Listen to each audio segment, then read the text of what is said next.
Back in the 1990s, I found myself living alone on an estate, close to where I grew up, and I knew the area very well. Having spent my childhood playing in the fields and cycling around the local area, much of it had now changed, as had its residents. I no longer felt the connection that I once had. Admittedly, working nights can play havoc with day-to-day activities. With noise levels and crime on the increase, I needed a quieter place to spend my time. I toyed with the idea of buying a camper van, something I could spend time away from the noise of the neighborhood, just for the day or for the odd night away at the weekend. I hadn't much money, so I decided to have a go at converting an old ambulance. It was an Iveco Turbo Daily with twin back wheels, ideal for carrying more weight. I bought it on my birthday and drove 50 miles in my old car in order to part exchange it for the van. I'd never driven anything bigger than a car before, so it was a little nerve-wracking.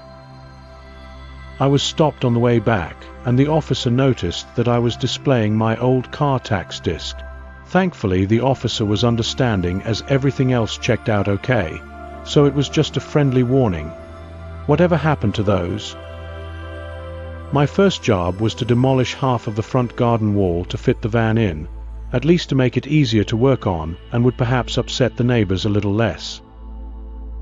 Ambulances are ideal first vehicles for a basic camper. Although high mileage, they are usually very well looked after by the health service. It already had a sink, so I installed a single bed with hinges attached, making it ideal for storage beneath. Lighting was already taken care of, as well as plenty of 12-volt sockets already fitted. I was keen to go out in it, so the next night off, I stocked up with some snacks and a sleeping bag and drove a few miles out into the countryside. Finding a suitable pull-in on a B-road far from the nearest village, I was immediately struck by the quiet of the night and proceeded to have the best night's sleep I'd had in years. There was no such thing as van life back then, so it was no big deal sleeping in your vehicle overnight. I had a few memorable outings in the van, and as I also worked night shift, it was ideal for getting away. Although eventually it was scrapped and I had to go back to driving a car again. Several years later, my partner and I traded both of our vehicles in for a Ford Transit Travelhome 2 and set off for North Wales. Having also given up both of our jobs, we had decided to travel around Wales and perhaps find somewhere to settle down and start a small business. The van, although a little old, had all the amenities on board, so we could wild camp off-site if we wanted. Often we would pull on site just for one night, empty our rubbish and toilet and top up with water before leaving, so that we had everything we needed for at least a few days. The idea of staying on the same site for more than a day didn't appeal to either of us. The sites we visited throughout the 6 months we were full-timing held some special memories, like the time that my partner shouted me to stop because of a bird in the grass, whilst driving across a field that was frozen solid the night before. Walking away from the van buried up to the axles in mud, I set out to find the local farmer to pull us out with his tractor. I soon realized that this would be a holiday with a difference. Laying under the van in sub-zero temperatures, trying to thaw out the water tank with a hairdryer, my practical skills were certainly put to the test. In hindsight, in my years of spending time on the road, in laybys and pub car parks, you do get to share some great experiences. Nothing really prepares you for the kinds of situations or the people that you get to meet on the road. We parted with the transit camper when we settled down into normal life again. 15 years later, I revisited full-time van life and bought an ex-Ministry of Defence van, another Ford Transit, this time a diesel van, which had been dry stored and had only 20,000 miles on the clock. I wanted to make it as comfortable as possible, and although fitted with insulation and furniture, I chose to strip it out and start from scratch. I spent around 4 months fitting the van out with 800 watts of flexible solar panels and 4 6-volt golf cart batteries. I also fitted a mains inverter for a microwave and induction hob. In hindsight, these were totally unnecessary. Having partially left the rat race, I was hardly in a rush to rustle up a quick snack between shifts. But then I guess it's difficult for some of us to let go of our comforts so easily. Once again, I enjoyed the freedom of van life and had many great memories and experiences along the way. Finding myself back in Wales and looking for another van to convert, I pondered over the past mistakes and had more of a reality check with regards to living on the road. Once again I was low on cash, although thankfully employed once more. I bought an old Fiat Ducato Builder's van for just £1,000. I managed to put right the mechanical faults it had and planned a more basic conversion, compared to my previous Transit build anyway. Whilst most councils are seemingly against people living on the road, there are some, like Gwinnett Council, that seem to be taking steps to meet the needs of people wanting to spend the night in their vans. There's a strategy to finding good park-ups, and the rule of thumb is generally to be less of a burden to others as possible. The attitude of thinking that you can do just as you like just doesn't work, and it won't be long before you experience problems, either from landowners, the police, or the general public. Forget about overnighting in beauty spots.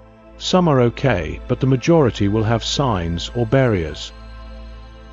A smaller low-roof van will, of course, have less of a problem. If you choose to ignore the signs, then just expect trouble. But often if you arrive late and leave early, you'll usually be okay. The ability to pack up quickly is a must, as you just never know what will happen during the night. Park facing the exit, keep a flashlight handy, and van keys somewhere safe and easily accessible. Depending on the area you live, you will likely grade park-ups by the amenities and access to water. You can buy a key on eBay for £5 for using disabled toilets to top up with water and empty the loose at night. Park close by and check the times of the cleaners before doing so though. I developed a sporadic limp at times, if it convinces you it's good enough for others. Always clean up well afterwards. Often I would leave a toilet much cleaner than I'd found it. Small amounts of rubbish can be disposed of before leaving the supermarket. Most packaging is unnecessary, so keep food in containers and bin the packaging before leaving the car park. Then there's less problems later on. I actually think that if more people adopted this strategy, the supermarkets would be forced to reduce the amount of packaging in their products. Resealable silicone bags are cheap and reusable, compared to using plastic bags for storing food. Churches are also a good place for replenishing water if you're stuck. The later the better, so as not to interfere with visitors. Staying in a van, you develop an impeccable sense of timing and will rely on your senses more over time. If something doesn't feel right, always have a plan B. Parking overnight on industrial estates can be a little risky. Park close by to lorry drivers. Again, there may be patterns that you'll see over time, certain nights when they are there. Police generally won't bother you unless they are following up on a call from the public. I was visited once while I was cooking dinner. There had been a burglary in one of the local units, and I was asked whether I'd seen anything. I took the officer's number and said that I would let them know if I saw anything. Obviously they checked my van just in case, but they were generally okay and never bothered me again. If you stay in the same area, once initial police contact has been made, they will usually leave you alone. Remember, it could be them that you call in an emergency. Most of this is from my own perspective, so would differ from that of a female on her own living in a van. Another rule is to respect other people's privacy at all times, unless they look like they are in need of help. You just don't know other people's stories living on the road. It may be very different to your own. Like I said earlier, We all have a choice in what we do, although for some it's an absolute necessity and the only option available to them. Another point worth making is to be careful of people being too friendly. If it feels odd in any way, just leave. I have quite high anxiety levels, so I'm sure there have been times I've been wrong in situations, but plan B is often a safer option to plan A. Overall, I've gained a lot of insight into who I am and what my needs are as a person.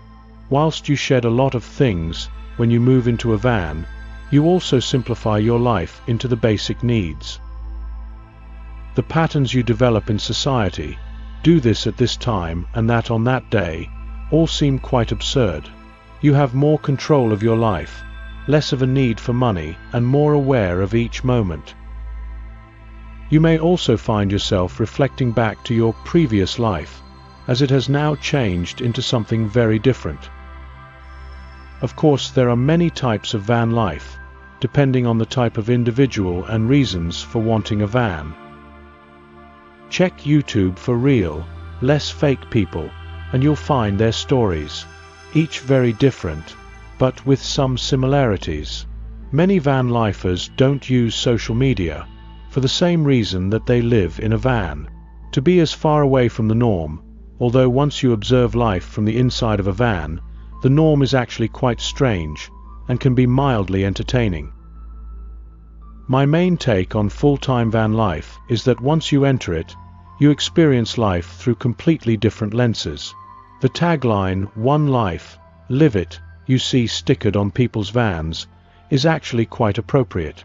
Although each version is perhaps a little different, it still signifies a need to find a balance in life, taking back control and choosing how you spend your time, perhaps returning back to society or living on the fringe of it, making changes happen both inside and out.